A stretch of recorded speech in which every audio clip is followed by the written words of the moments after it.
Hi అండి, welcome back to chef Virinchi. ఈరోజు వీడియోలో మనం పాలకూర చికెన్ ఎలా తయారు చేసుకోవాలో చూద్దామండి. ఇది వేడి వేడి అన్నంలో చాలా స్పైసీగా చాలా బాగుంటుందండి. అందులోకి చికెన్ ఫ్లేవర్ పాలకూరకి చాలా బాగుంటుంది. ముందుగా దీనికి కావాల్సిన ఇంగ్రీడియంట్స్ నేనైతే 1/2 కిలో చికెన్ తీసుకున్నానండి. అలాగే పాలకూర 3 కట్టలు తీసుకున్నాను. ఈ దాల్చిన చెక్క, లవంగాలు, యాలక్కాయ ఒకటి తీసుకున్నాను. సన్నగా తరిగిన ఉల్లిపాయ మీడియం సైజు ఒకటి తీసుకున్నానండి. పచ్చిమిర్చి. చికెన్ ముందుగానే కడుక్కొని శుభ్రపరిచేసుకుని మనం పెట్టుకున్నామండి.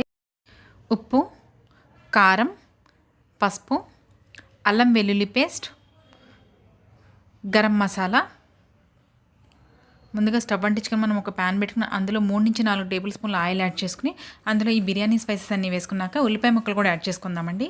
ఉల్లిపాయ, పచ్చిమిరపకాయ కొంచెం వేగాలండి. ఇది కొంచెం లైట్గా గోల్డెన్ కలర్ వచ్చేంత వరకు వేగాలి. ఇలా వేగిన తర్వాత ఇప్పుడు అల్లం వెల్లుల్లిపాయ పేస్ట్ కూడా యాడ్ చేసుకుని ఈ మొత్తం 3 కలిపి ఇంకొంచెం సేపు వేగాలండి. ఏదైనా నాన్ వెజ్ రెసిపీకి ఉల్లిపాయ కొంచెం గోల్డెన్ కలర్ వస్తేనే కర్రీ అనేది కొంచెం కలర్గా వస్తుందండి.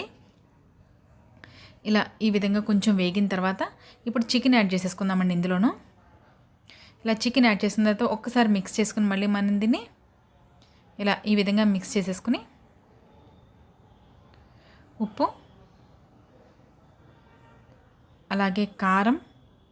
దీనికి కొంచెం కారం ఎక్కువే పడుతుందండి. 3 నుంచి 4 టేబుల్ స్పూన్ల వరకు పడుతుంది కారం. పసుపు, అలాగే కొంచెం ధనియాల పొడి. ఈ ప్లేస్లో మీరు గరం మసాలాని యాడ్ చేసుకోవచ్చండి. ఇది వేసేసుకుని ఒకసారి మొత్తం మనం మిక్స్ చేసేసుకోవాలండి. ఇలా మిక్స్ చేసేసుకుని మనం దీనిపైన ఇప్పుడు మూత పెట్టుకుందామండి. కొంచెం దీంట్లో ఉన్న వాటర్తోనే చికెన్ కొంచెం సాఫ్ట్గా కుక్ అవుతుందండి. ఇది ఇలా ఈ విధంగా కుక్ అయిన తర్వాత మళ్ళీ ఒకసారి మొత్తం మిక్స్ చేసేసుకుందామండి. మనం ఇలా ఈ విధంగా కుక్ అయిన తర్వాత మళ్ళీ మొత్తం ఒకసారి మిక్స్ చేసేసుకుని మనం చూసారా అడుగు అంటకుండా ఇలా ఈ విధంగా కుక్ చేసేసుకున్న తర్వాత మళ్ళీ ఒకసారి మూత పెట్టుకుని తీసేసరికి మనం దీంట్లో ఉన్న వాటర్ తోటి మనకి చాలా సాఫ్ట్గా కుక్ అవుతుందండి చికెన్.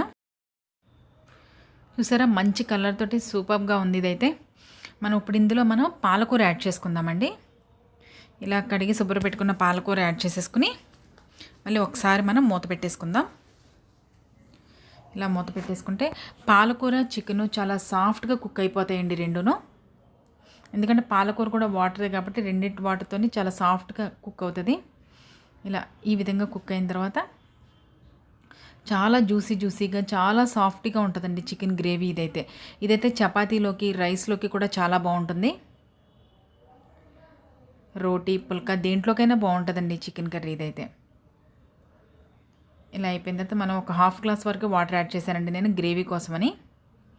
మీకు గ్రేవీ అంతగా అవసరం లేకపోతే మీరు వాటర్ యాడ్ చేయాల్సిన అవసరం లేదు. దీంట్లో ఒక్క నిమ్మకాయ అలా పిండేసామనుకోండి చికెన్ సూపర్ స్మెల్ వస్తుంది. అలాగే చాలా చాలా టేస్టీగా కూడా ఉంటుందండి.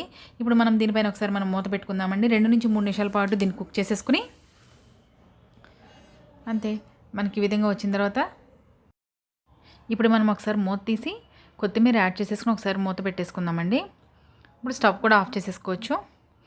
అంతే స్పైసీ స్పానిష్ చికెన్ రెడీ అయిపోయిందండి. మీరు కూడా ఈ విధంగా ఒకసారి తయారు చేసి నాకు కామెంట్ రూపంలో షేర్ చేయండి. ఈ విధంగా చికెన్ చేస్తే మీ ఇంట్లో అందరికీ బాగా నచ్చుతుంది. అలాగే మళ్ళీ కూడా ఇదే చేయమంటారు.